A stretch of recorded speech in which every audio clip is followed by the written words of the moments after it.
Assalamualaikum warahmatullahi wabarakatuh. Alhamdulillah. Allahumma salli ala nabiyil hashimi Muhammadin wa ala alihi wa sallim taslima. Kawan-kawan yang saya hormati, saya beruntung sekali punya kesempatan berada di negara Birma atau Myanmar. Bukan sebagai turis, tetapi sebagai petugas kantor PBB, Perserikatan Bangsa-Bangsa, sebagai advisor. Karena saya di sana bukan sebagai turis, maka saya tinggal dalam jangka waktu yang cukup lama. Dengan begitu, saya punya kesempatan untuk pergi ke sana kemari, mengunjungi berbagai kota dan desa, baik di wilayah dekat ibu kota negara maupun ke wilayah yang jauh di perbatasan Bangladesh. Sebagian negara Birma itu berbatasan dengan Cina dan Thailand. Nah, kesempatan yang cukup lama untuk kesana kemari di Birma, saya lalu memperoleh kesan bahwa Myanmar dan Indonesia itu mirip dalam banyak hal.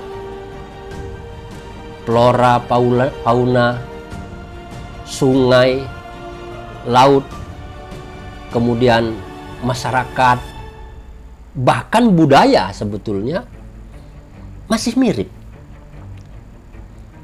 Memang kalau perekonomian Indonesia jauh lebih maju.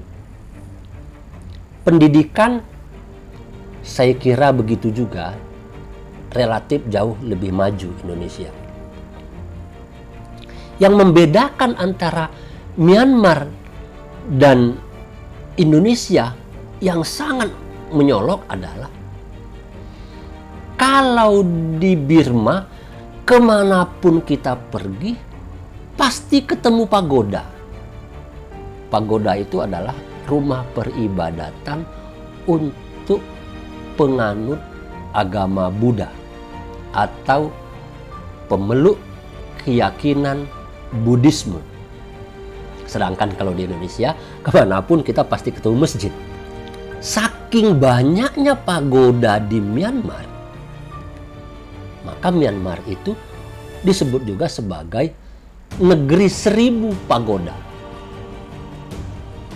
Betul, pergi ke kota A ketemu pagoda, kota B ada pagoda, ke pedesaan ada pagoda, di hutan sekalipun bisa kita temukan pagoda.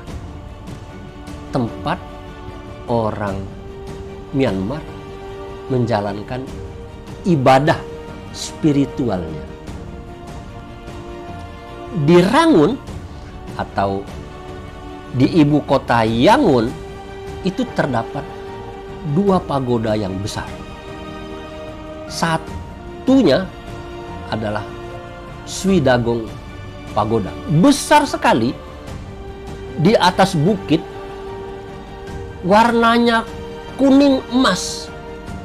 Bukan karena warnanya emas saja yang menyolok mata, tetapi memang di atas stupanya itu dilapisi dengan ribuan kilogram emas.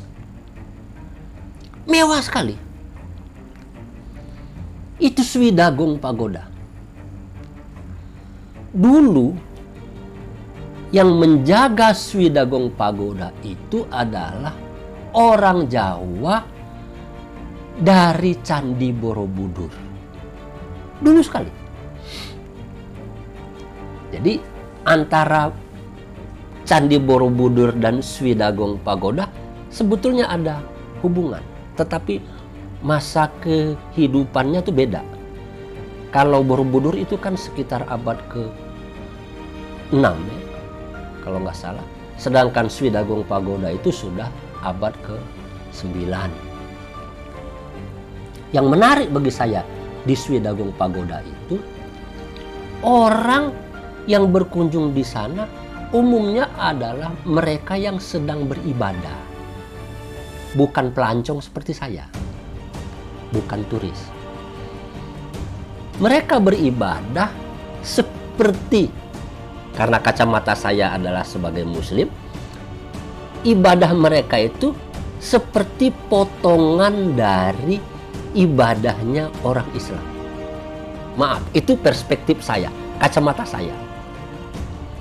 Misalnya, di dalam Islam itu suka kita temukan di masjid orang duduk berzikir, menundukkan mukanya, memejamkan mata, mulutnya bergerak, bibirnya kelihatan bergerak, komar kamit begitu.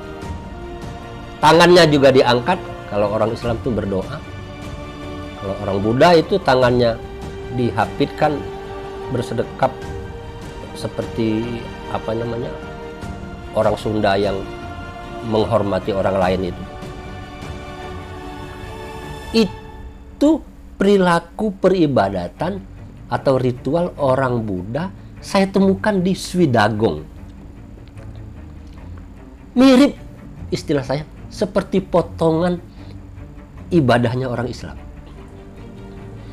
Lebih dari itu, mereka juga melakukan tawaf, pikir saya. Tawaf itu kan ibadah mengelilingi Ka'bah di dalam Islam. Loh, kok di Swidagong Pagoda itu saya temukan juga umat Buddha yang mengelilingi stupa, mengelilingi pagoda Swidagong itu. Putarannya juga ke kanan, sama gitu. Pikir saya, apakah agama-agama itu mempunyai hubungan satu dengan yang lain sebetulnya? Ini sebuah kegelisahan intelektual, curiosity saja sebetulnya. Tapi yang saya dapatkan yang paling penting adalah orang Myanmar datang ke Swidagong Pagoda bukan sebagai turis seperti halnya saya sebagai pelancong. Tidak juga seperti orang mengunjungi Borobudur. Tetapi mereka itu beribadah. Jadi spiritualitas masyarakat Myanmar itu menurut saya tinggi sekali. Hal yang sama sebetulnya ditemukan juga di Sule Pagoda. Sama-sama di Rangun. Tapi suasana magisnya, suasana spiritualnya jauh lebih tinggi di Swidagong Pagoda. Sule Pagoda dan begitu juga pagoda-pagoda yang lain di Myanmar itu berwarna kuning emas. Tentu tidak dilapisi dengan emas, hanya cat pewarnanya saja warna emas.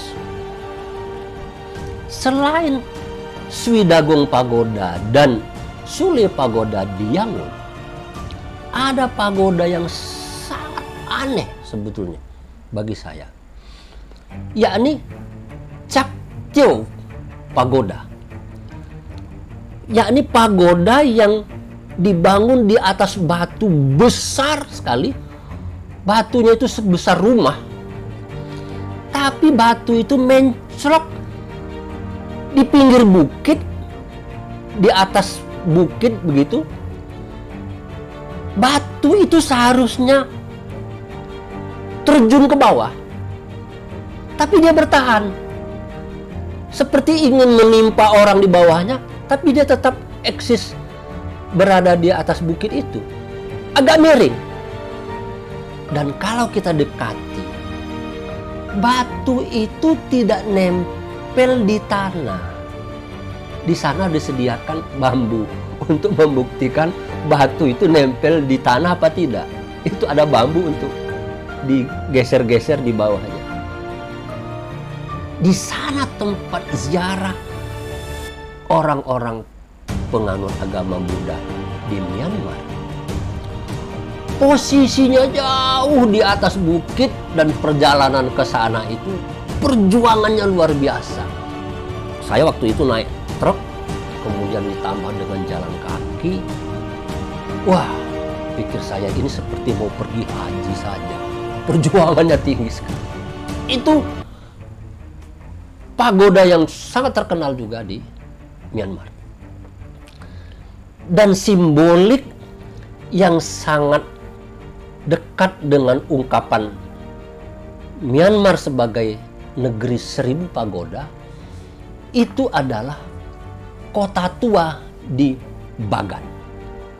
Bagan ini adalah ibu kota kerajaan Pagan pada abad ke-9.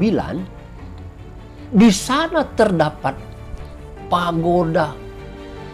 Ya, kotanya mungkin sebesar Jakarta Selatan atau Jakarta Pusat barangkali pikir saya kotanya itu. Tapi kota tua. Kota itu landscape pemandangan alamnya indah sekali. Dan di sana terdapat banyak sekali pagoda berwarna kuning emas, sehingga perpaduan kombinasi antara warna kuning dengan warna hijau, warna biru langit itu cantik sekali. Di mana-mana orang beribadah di pagoda itu.